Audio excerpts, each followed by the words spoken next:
guys, welcome to another episode of What's Up London. I'm here with Jackie.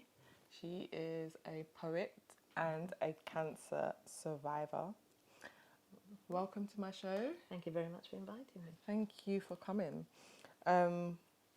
So should we start with the poetry or should we start with the book? Because she's also an author, guys. Okay, well, what I'll say, we'll start off with the poetry in the sense that will enable you to see where I'm coming from. Yeah. And hence the reason why I started writing poetry. That's what we want to know. So I'm going to read something here for you. Because one day someone said to me, "Oh, you're a poet." And I thought, no, a poet is I. And this is what came up. A poet is I, as a terminology. I am a poet contains remnants of the ego. You see, poet I lives inside, capturing the visuals going on outside, revealing words in songs, keeping it real as some of the topics are strong. Perception equates to no right or wrong. It's the readers and listeners' experience who can debate their conclusion and relate to the rhythmical dialect in my poetical song. You see, grammatically, I have not got it wrong. As it is not I who writes, it's the spiritual I who lives inside. As I is the ego, but the unseen I is the spiritual Don who has always got a surprise. That's amazing. So that is egos. I'm into one where it's the ego who always wants to be in front. Yeah. So it's not I who writes, and I recognise that it is the spirit that gives me the words, because I'll just wake up.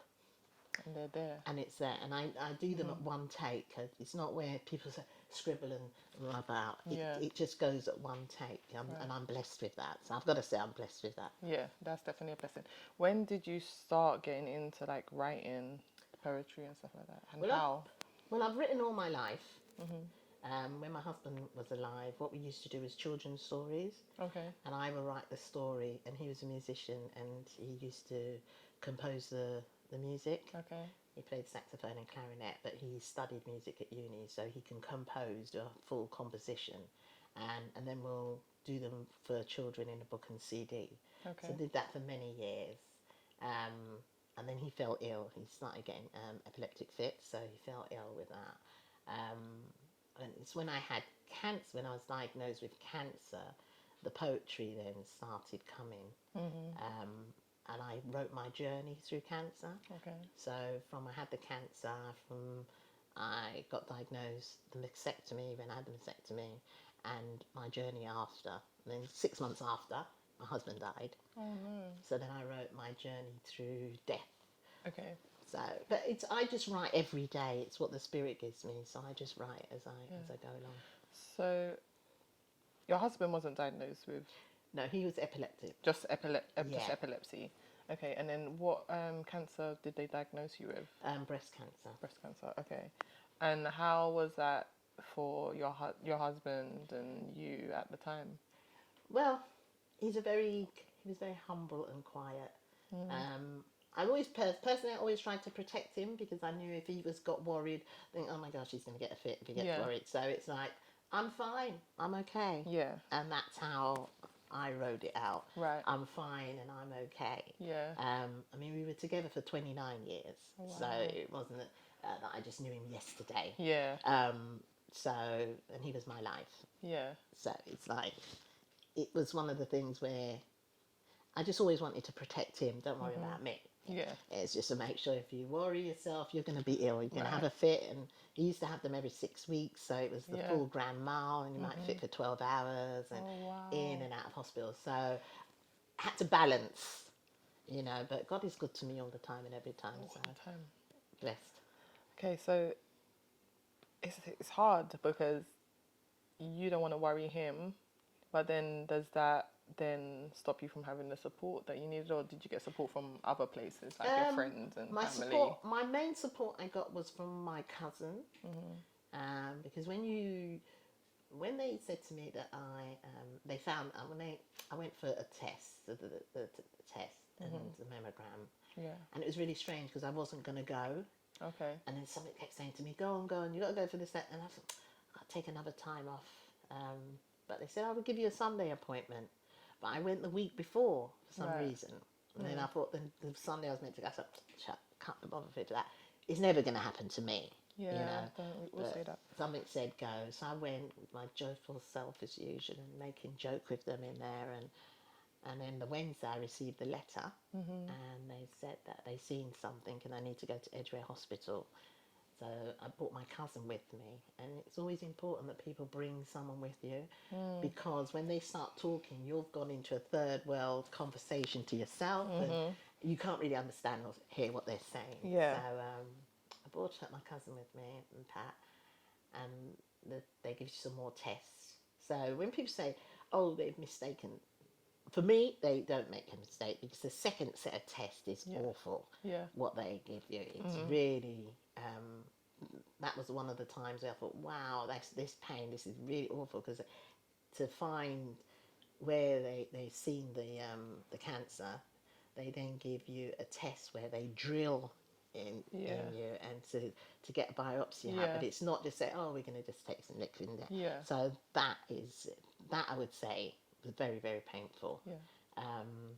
And then they said to me that it was in the ducts. And what do you want to do? So I just said to them, well, what can you do for me? Yeah. So they said, you can have chemo. So I said, you know what? It's not working. Whip it off. So I made that decision straight away, really, because that's what my spirit told me to do. Yeah. You know, not everyone's going to be the same, because I have friends who's had breast cancer and they've gone through the chemo. And I know sometimes I feel that I sound a bit, oh, why are you going to do that? Why don't you just whip it off? Yeah. Why are you going to suffer and go through the whole chemo? Yeah. Because my friend had it and it's tremendous. It's really, really horrible. Yeah. But not everybody, and I have to respect that, and that not everybody's the same. Yeah. That's my makeup, and my makeup was whip it off. Yeah. And that's where it started from there. So then what inspired you to then actually write about your journey? What inspired me? Yeah. Because I always write. Yeah. It was just natural. Yeah, so it just comes, and I wear my emotions on my sleeve. So I love emotions. Yeah. And I just want to, I can't help it, I just write. Yeah. Sometimes I think, oh my gosh, you have to, Jackie? I say, yeah. But I started writing, and then I used to send them off to the breast clinic. So send my poetry to the breast clinic. And the consultant got back to me, and she said, well, why is the consultant email? Something's wrong, what's happened here? You know, and she said, wow, I just want to say that you write like Tennyson. You're amazing. You need to get your work out there. Yeah. Because it would inspire. Because every time you come into the clinic, you're a breath of fresh air. Because, you know, I just take it as it is. Yeah. You know, when I had the operation, they said, oh, do you want to have an implant? You can have an implant. Yeah. I said to them, well, no. I don't want an implant. They said, oh, we can reduce this side. I said, no, what's not broken? Why should I mess around with it? So I made a joke with them. I said, when I talk to the old boys, I'll stand on this side. I'll talk to the young boys. So, you know, you have to be light-hearted about it. Yeah. And they used to say, you're just such a breath of fresh air when you come here, you know. You're so positive. I said, well, what can I do? You know, I don't believe in harping on things, because it's not gonna fix it. Yeah. And Exactly. I'm comfortable with my body as it is. Yeah. From the operation. So yeah. Yeah, that's what I was going to ask about, because a lot of people that have like a breast removed, and maybe if they opt out like you to not have the breast implant and stuff, do you look at yourself different? Because a lot of people start looking at themselves as less of a woman. No. And this is the thing where, not say my argument, where my sensitivity and pity may go to women who feel that, you know, their breast is, yes, it's your sexual part of your body. Yeah. But it's not, if you really love someone, I don't think I'm blessed again that I found love, and I found true love, and I found spiritual love. Yeah. You know, that it's not about this physical body. Yeah. It's about your inner body, and it's your inner self. That's where I suppose that I'm blessed. But no, I didn't feel less, and I'm going to read something to you for you Yeah. from here, as you brought that up. Because one morning I woke up and I felt liberated. I felt really, I just felt liberated, and I looked at my body, and this is what I came up with. It's liberated. Today I feel quite liberated, invigorated, captivated by my new appearance. My body's less enhancement of one breast less. My body feels enchanted by the beauty of this disfigurement, enveloped like a little package compared to my right breast enlargement. But I want you to understand, I feel liberated, fascinated, rejuvenated when dressed at the appearance of my contour, one big, one small, not understanding the excitement, a moment in time that my inner feeling enjoys.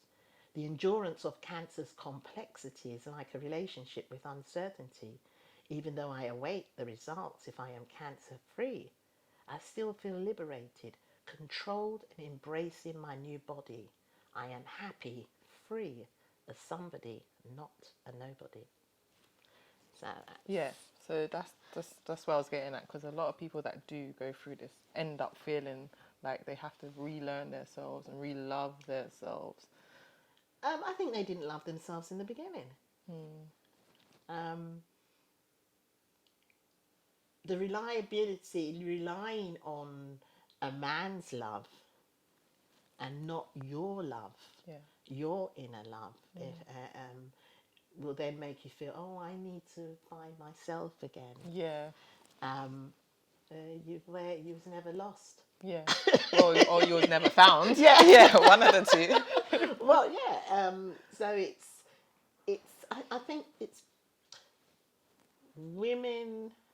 Sometimes I just feel that I'm negative, not negative, but my straightforward thing is sometimes women just rely too much on men in the sense of giving them that love and making them feel valued. Yeah. And Validated. yeah, Yeah. you know, you need to enjoy your body as your body is. I mean, I was saying to someone the other day that I live with cancer every day, in the sense where when I look at my body, I could see that I had cancer. Yeah. You know, hey, that's what it is about. Yeah. If I lost a leg, they'll say, "Oh, you lost the leg. Oh, she can see she lost the leg." And Yeah. you know, that's all right. I can walk around with implants on. Yeah, that's fine. Yeah. That, you know, and the women think I've lost the breast. How am I going to undress myself in front of a man? Yeah. You know, Yeah. but I'm more than what a woman is. I'm beyond a woman. Yeah. You wrote in the passage that you just read that you said you was awaiting the results is to see whether it had all gone Yeah. or not. What did that waiting process feel like for you? With the waiting process, I just felt I don't know really. I'll be honest, because I don't like to, whatever it is, and I just think, oh, I wonder what they're going to say to me. Just because you can't. Are they going to say that you've got 6 months to live? Are they going to say that they didn't get it all or whatever? If they say to me, I got 6 months to live, I wonder how am I going to feel Hearing the news. during that time. Yeah. But it's with that, my thoughts was that, or my experiences, expectations of how you're going to feel is something that we shouldn't really look at. Because I remember when my mum passed away and was very close with my mum, and I think, oh, if my mum dies, I'm going to feel this, and I'm going to be this, and I'm going to be bawling, and I wasn't. And, when she died and they took her out of the house, I just said, "Blessed is she who goes in the name of the Lord." And I know that she was with me all the time. And the experience of what my expectation was not there at all. Right. And it's just like my experience of being diagnosed with cancer. It wasn't an experience what people say, "Oh, you're going to fall down, you're going to this, you're going to, you're going to be really emotionally distressed about the whole thing." No, I was quite interested in what is that emotion is going to actually feel like. Yeah. That's the route that I took. Yeah. But do you think that, obviously, because it sounds like you're very positive, and even if there is a negative that's thrown at you, you'll still try and spin it to be Absolutely. a positive. Yeah. However, like, that's not everyone's experience. And when, there are people that have been diagnosed, they do worry. And they say, like, worrying causes cancer within itself sometimes. So, And you see, the thing is, it's really strange. When you get cancer, the whole world becomes a doctor. "Oh, you must do this. Diagnose so you can do this. Oh, I know a doctor, man. And eat this food and eat this. Oh, you have this. And yeah, I know." All of a sudden, I thought, I never know I had so many doctor people around. I thought, oh, and even like my husband's friend said to me, "Oh, you need to eat some merengue." I said, "No, you go and eat the merengue because I've got the cancer. You haven't." Yeah. Because it's really interesting when something happens to you, how everybody turns and becomes something else. yeah. And the thing is it could be overwhelming. But then, obviously, I'm guessing that people are only supposedly trying to help. Yes, they're trying to help. You know what? Let me see if I can find this one. I wrote something called hope.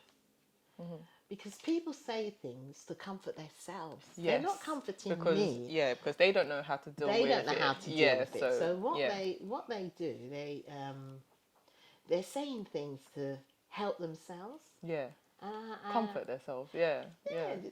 Comfort, help. Yeah. Make them feel better within the situation. I prefer someone to be nosy and say to me, "Oh, how did it feel?" Yeah. Or, yeah. what did you, rather than try to say, "Oh, I know. Yeah. I know what can."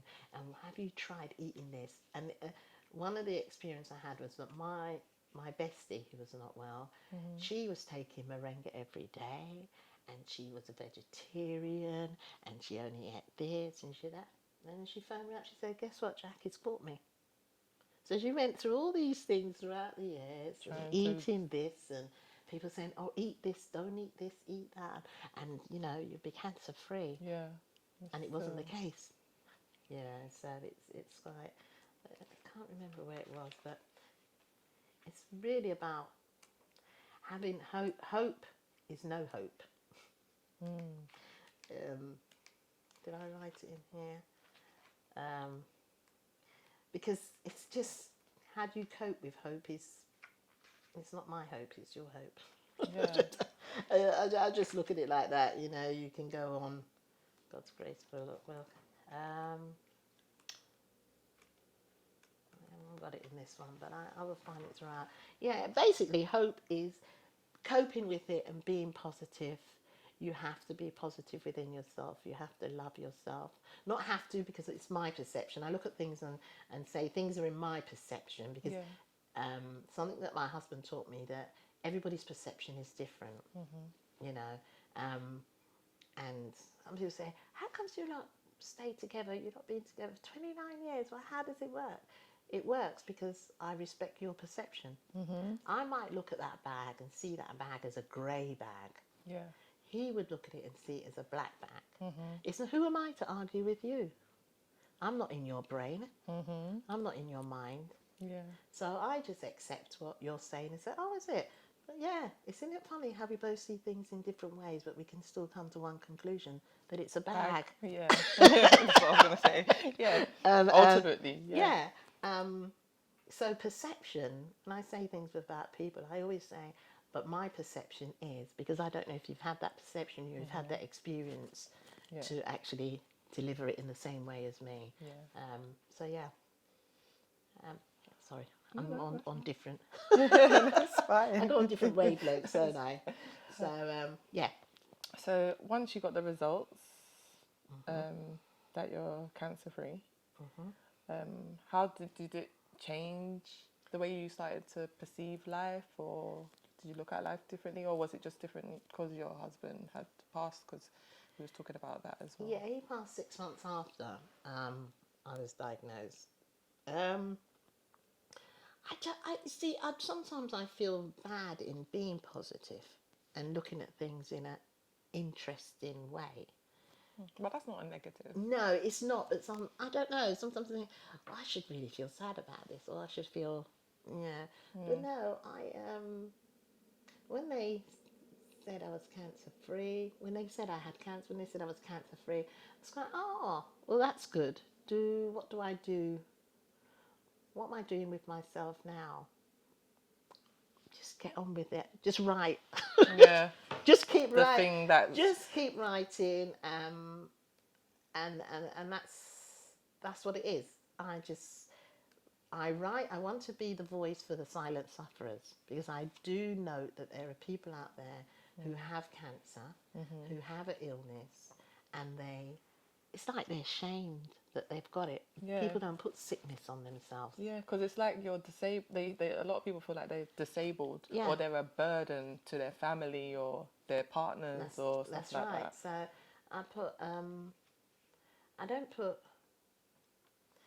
I think people should just be, even if you can't be open with my, going back to it, being the voice of the silent sufferers, it's nice that I could read something, or they can hear my WhatsApp poetry, whatever, and they come back and they say, oh, I felt so good. I haven't heard from you in a while. I felt so good after I heard your voice on that, because it makes me feel no one understands how I was feeling. And being the voice of silent sufferer, I can say, yeah, I know how you're feeling. Yeah, I had cancer. No, be happy or whatever. You don't, but they can feed back and say, oh, I've read that and I know how that person feels. And yeah, it is okay to feel like that. I met an Indian woman who said, oh, it would be nice when everything's over if you can come and talk to the Indian community, the women, because they don't talk about their illness, they don't talk about the cancer, and that's probably not only within the Indian community, and especially like if it's breast cancer, you know, it's taboo, we don't talk about it, you can just get on with it silently in the corner, and we'll all just pretend it's not there, and hope you get well soon. So that's one of the things that I want to be. But I'm going to read something for you. And it says it's okay to cry. It's okay to cry, to be shy, not want to try. It's okay to feel fair, not want to sit there or near or even care. It's okay to want to scream and shout, have a doubt, be polite or not open your mouth. It's okay to say, I am not well today. I don't want to play. I just want to lay and watch the day. It's okay to say, I'm okay. It's okay to say, I have accepted my fate in all I am going through. I will hold on to my faith. It's okay to say, wait, I am not in the mood to debate. It's okay to be happy and act real cool. It's okay to be questioned as there are no rules. It is really okay to say, I have cancer, I fight cancer, I had cancer. It's okay to be positive in cancer, to not find out all the answers. It's okay to be okay and not give the answer people want to hear when they stare. It's really okay. It's okay to let go and not feel ignorant to the things that you don't know. It's really okay, as this is about you, and deep down no one knows but you. So hey, it's okay to be okay. That's lovely. Okay. Yeah. Okay. Yeah, just No, okay. they're really like, even like, here's the book, Stay Positive in Cancer. Yeah. It's not like, obviously reading inserts of it, like it's not just about being a cancer survivor. It's also just about just being a human and Yeah. accepting who you are and where you are on your journey. Yeah, it is. I suppose I look at it as, through my journey, is at the time of accepting and within the cancer. I'm going to read you another one. Actually, I do like reading. Do you think like reading and writing and stuff is like the most comfortable place for you? Yeah, it's It's like your sanctuary. yeah, it's me. It's just me. As I say, I would sit and write. I was in the car and I wrote something. Yeah. it just comes. Yeah. It is. I just love words, and I love how the words have been put to me, and I get very excited. Yeah. I call it the colouring in. So say like if I'm writing a book, so I was doing my journey of love the other day. I did one on that one, and I'll write, and then I'll go back and I'll do the colouring in, and that's what the excitement is. Yeah. So you get the breath that comes out. You just don't walk, and the breath that comes out as you walk, and what you hear, and the sound, and the crunching of the leaves, or even how the I did one with a lamp. She was looking out the window, and there was a lamp, but what I saw was it became a stage. So I had to write and let the reader see the stage, how it was a stage in her eyes, even though it was a lamp just standing outside at the corner of the street. But I love to bring my readers with me. Yeah. On the journey. So it's exciting. Yeah. It's like, the thing is, for me, like I can 100% just sit here, listen to you read, and feel like I have a vivid imagination. So everything that you say, I can imagine it in my mind and imagine like the steps in the journey. No, that's good. It's delightful for a writer to get that back from Feedback. Yeah. there, because then you're going on not say going on the right passage. They've seen what you've seen. So it's all good for that. I'm gonna read that, and then you can people purchase this book? Yeah, they can get it on online. Okay. From my website. So it's iamwomanproduction.com. Okay. And then what about if they want to follow you on Instagram or your... Yes, at last I've got on Instagram. It took me a while. You know, I still try to put things on, and I say, it's taking me half an hour to put this in. But I've got two now. I've got one. Oh, wow. I've got none to two. none to two. I've got I Am Woman Production. And as I've just started doing the radio station at Faverity, I've got one as Jahq Presenter. Okay. So they can follow me on those. And then you said that your radio show is on... Faverity London. Faverity at london.com. So it's on the internet. So that's quite exciting, that is. Yeah, how did that journey come about? Someone interviewed me for my book.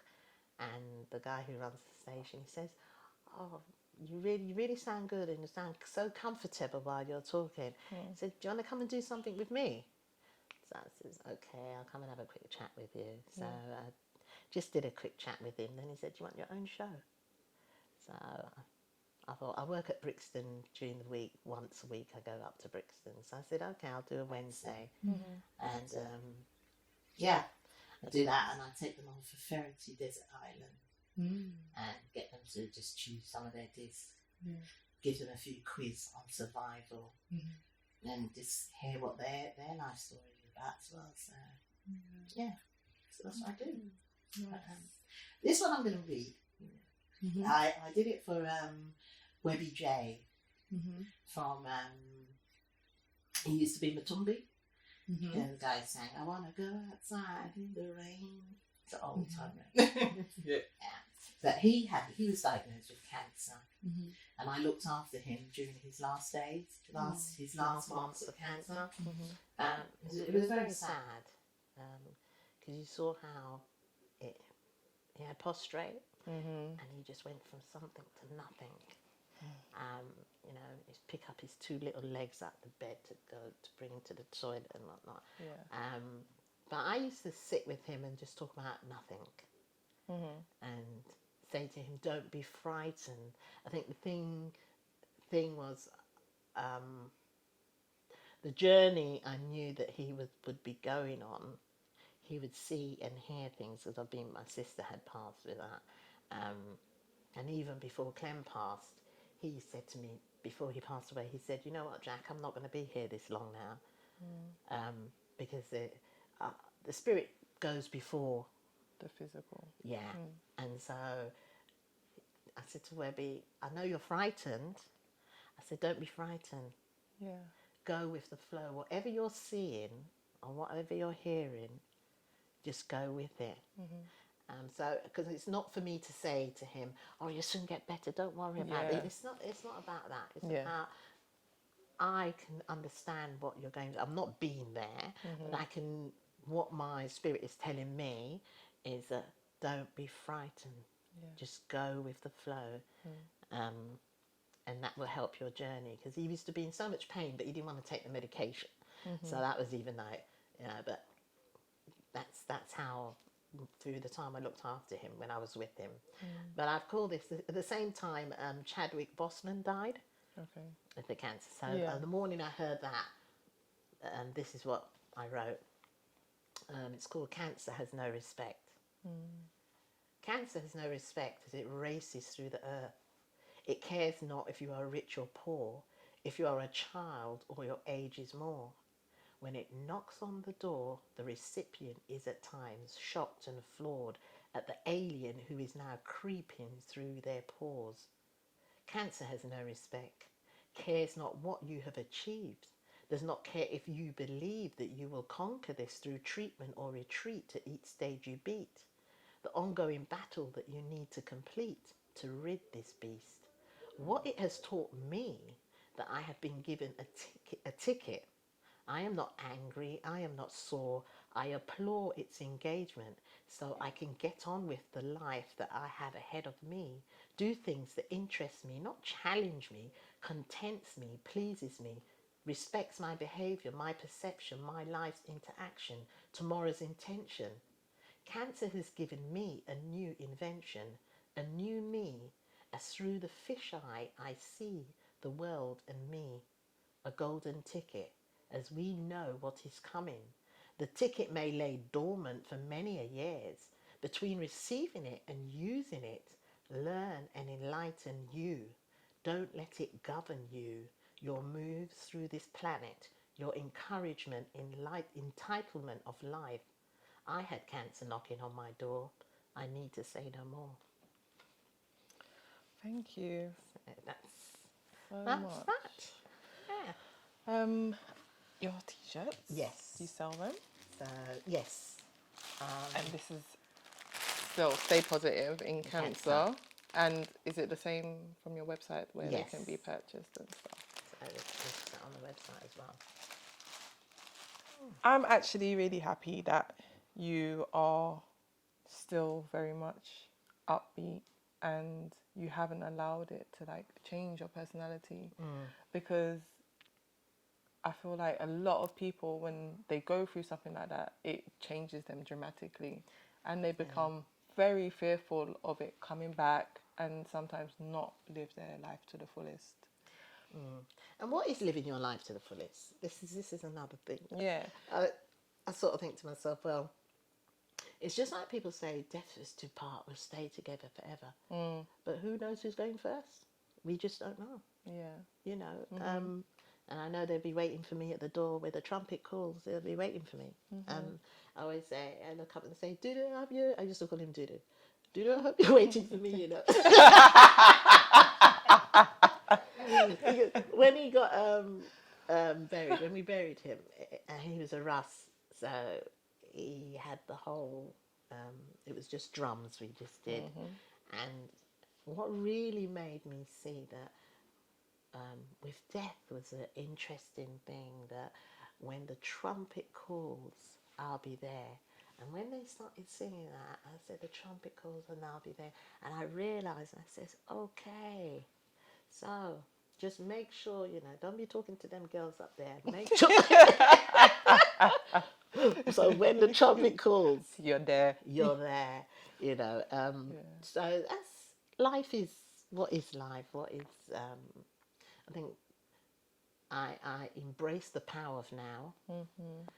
So I just love the power of now. I really work with that, and working with that actually helps getting through the reality of what is life. We don't know, we're living in an illusion. We could be living I'm always having this debates with Yeah. people.